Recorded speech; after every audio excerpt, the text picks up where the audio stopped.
The Mesopotamian marshes where the biblical Garden of Eden allegedly bloomed centuries ago, once covered a vast stretch of land from central to southern Iraq. Its waters sway gently as canoes glide through narrow, watery ways past towering trees that frame the idyllic landscape. The area's beauty has been disfigured by years of turmoil and dysfunction. The wetlands have receded, and some have altogether disappeared, and the ancient manner of life that supports marsh dwellers has come under direct attack. Animals no longer bask in the sun, and birds can no longer be heard singing. Decades of agricultural projects, water diversion schemes, and wars have contributed to the area's near-complete desiccation. The scale of destruction has stirred horror and outrage at the sight of this ecological catastrophe, the roots of which extend much further back than the First Gulf War.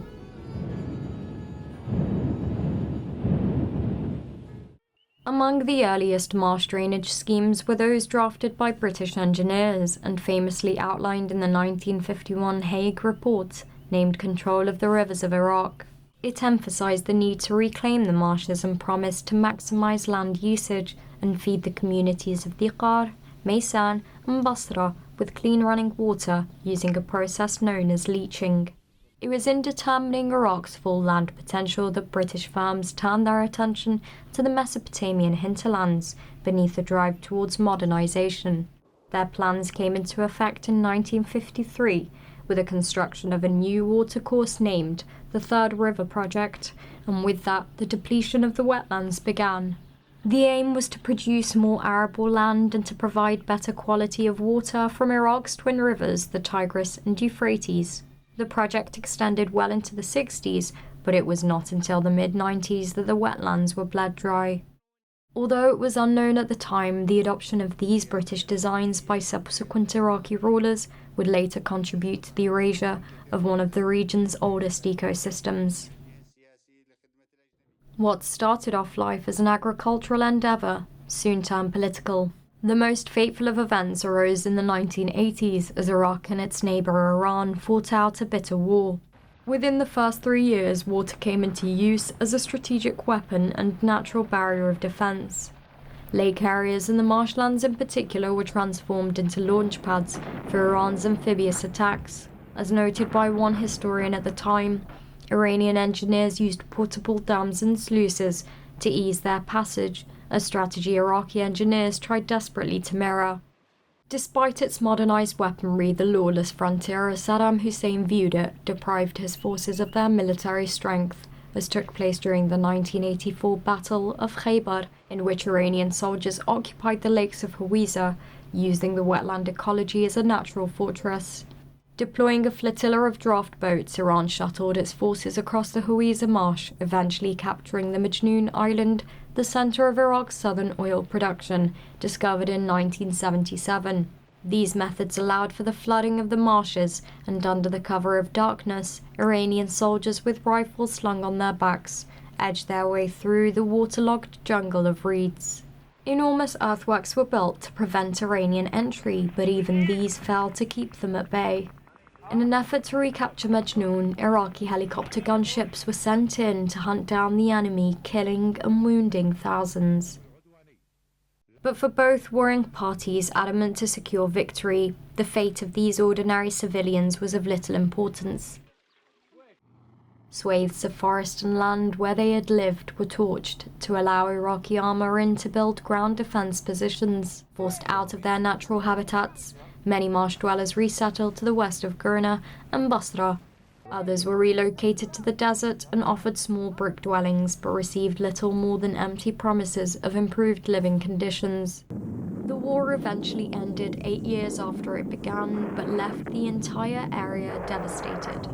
Meanwhile, state engineers forged ahead in building what had been renamed the Saddam Prosperity River. There was no change in the official justification. It was still the idea that the marshes needed to be reclaimed for agricultural development in the name of national progress.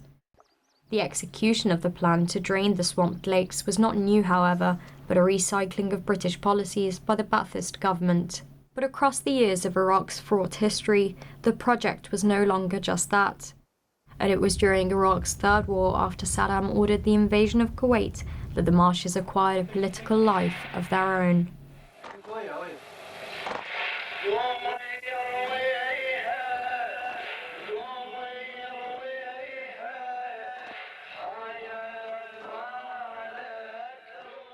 After the army's defeat and the forceful suppression of the Shia uprisings that followed, the Marshes came to be known as the country's very own Sherwood Forest. As cases of desertion grew, some soldiers fled to the wetlands, an ungoverned land that provided them sanctuary from the watchful eye of security agencies. Ex-soldiers were not alone in using the marshy environment. Throughout the war, the area accommodated the largest concentration of Iranian-backed al-Dawah and Bedouin rebels aligned to the Supreme Council for the Islamic Revolution in Iraq. To the government, they were subversive elements backed by Iran, where many of them lived in exile. Many re-entered Iraq through Hawija, returning back to their country as fugitives, who found the perfect hiding place in Iraq's marshes. The troublesome waters became an object of scorn for the ruling establishment, militarized for the aim of crushing dissent.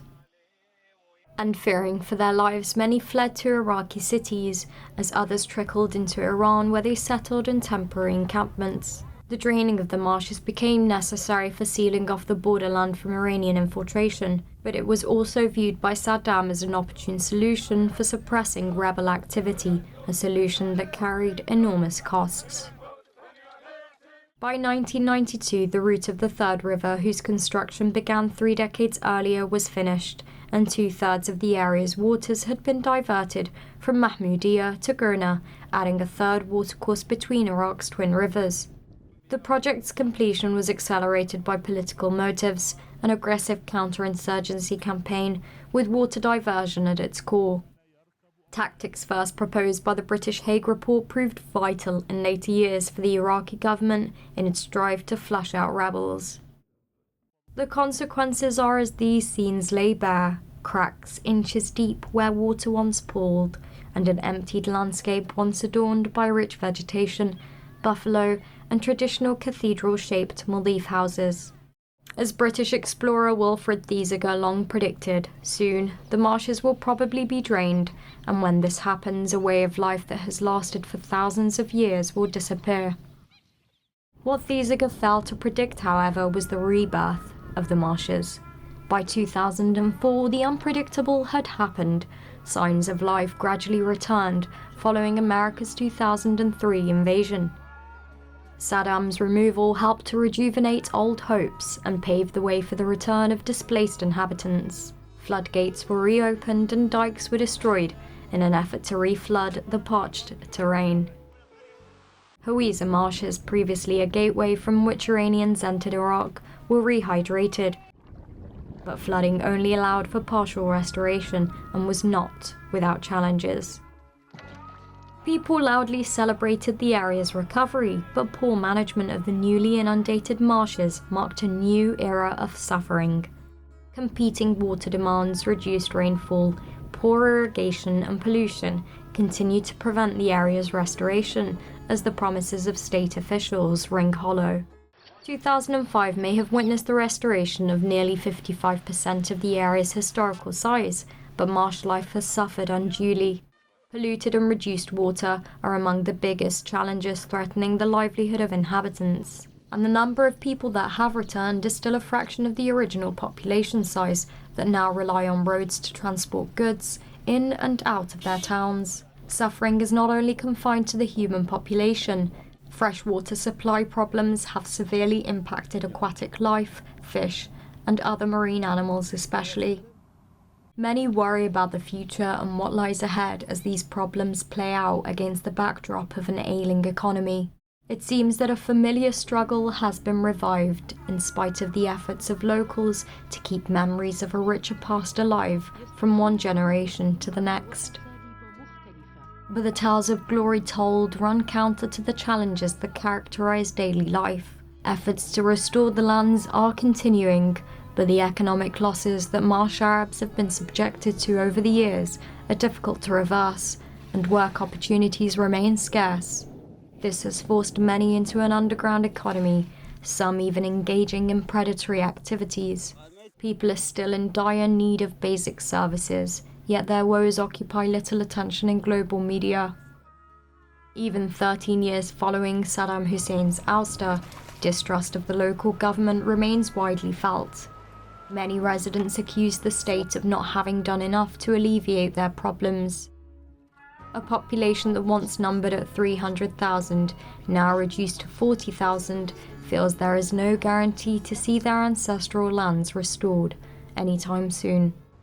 Improvements are slow, and the unique habitat remains at grave risk. While environmental laws in Iraq do exist, issues such as these are sidelined as the state devotes its energies and budget to defeating the Islamic State.